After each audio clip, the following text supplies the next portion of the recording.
ایک زمانے میں پہاڑیوں اور سبز گھاس کے درمیان واقع ایک پرامن چھوٹے گاؤں میں ڈڈلی نام کا ایک شریف اور محنتی گدھا رہتا تھا۔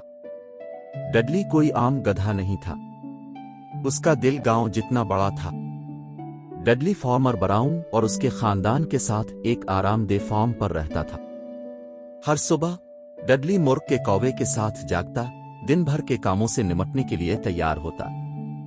وہ کھیتوں میں ہل چلاتا تھا، اناج کی بوریاں اٹھاتا تھا اور یہاں تک کہ جنگل سے لکڑیاں لانے میں مدد کرتا تھا۔ اب ڈڈلی سب سے تیز مضبوط نہیں تھا، لیکن اس کے پاس ایک خاص ٹیلنٹ تھا، وہ ایک بہترین سننے والا تھا۔ گاؤں کے بچوں کو فارم کا دورہ کرنا اور ڈڈلی کے ساتھ اپنے راز بتانا پسند تھا۔ وہ وہاں کھڑا اپنی بڑی بڑی مہربان آنکھوں اور لمبے کانوں کے ساتھ صبر سے ان کی کہانیاں اور خواب سنتا رہتا۔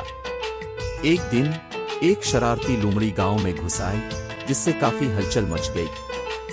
گاؤں والے اپنی مرغیوں اور بطخوں کے بارے میں فکر مند تھے، لیکن ڈڈلی، جو کہ وہ سمجھدار گدھا تھا، اس نے ایک ہوشیار منصوبہ بنایا۔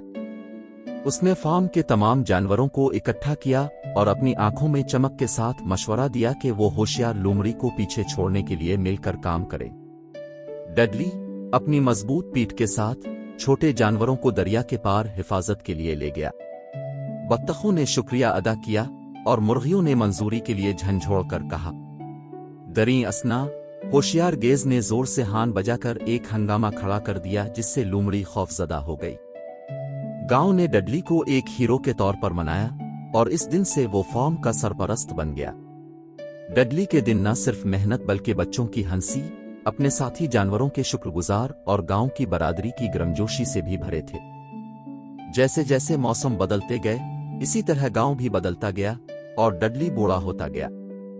ایک دن اس نے پڑوس کے کھیت میں ایک نیا بچھڑا دیکھا۔ یہ واضح تھا کہ چھوٹے کو ایک دوست کی ضرورت تھی۔ ڈڈلی، جو ہمیشہ دیکھ بھال کرنے والا گدھا تھا، نرمی سے نزل کے ساتھ بچھڑے کے قریب پہنچا اور اسی طرح ایک نئی دوستی کھل گئی۔ ڈڈلی کی میراث زندہ رہی، نہ صرف ان کھیتوں میں جو اس نے ہل چلایا، جو بوجھ اس نے اٹھایا، بلکہ گاؤں والوں اور اس کے بعد آنے والی نسلوں کے دلوں میں بھی۔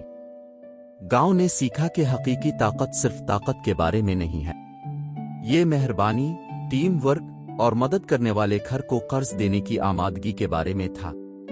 اور اس طرح اس پرامن گاؤں میں ڈڈلی کی کہانی، دانشمند اور مہربان گدھے، ایک پیاری کہانی بن کر ایک نسل سے دوسری نسل تک منتقل ہوتی چلی گئی۔